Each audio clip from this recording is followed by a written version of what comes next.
Hey, Russ Evans here from the Under the Hood Radio Show, and I'm going to show you how to reset this maintenance required light on your 2013 Toyota Camry.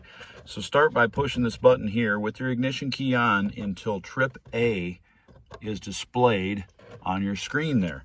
Now turn the ignition key off, hold down the trip button, keep it depressed while you turn the key back on. Now hold it until that display flashes. It's going to go from 5 bars to 0. Now it's flashing zeros. Release the trip button there, turn your key off, turn it back on again, start the engine, and now your maintenance light is off. So again, turn the key on, push this trip meter until it says trip A.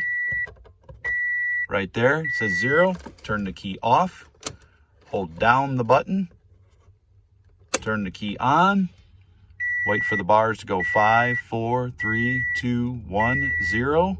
It'll flash 0, release, turn the key off, start the car back up, and you'll see your light has gone out. Take care, and we'll see you under the hood.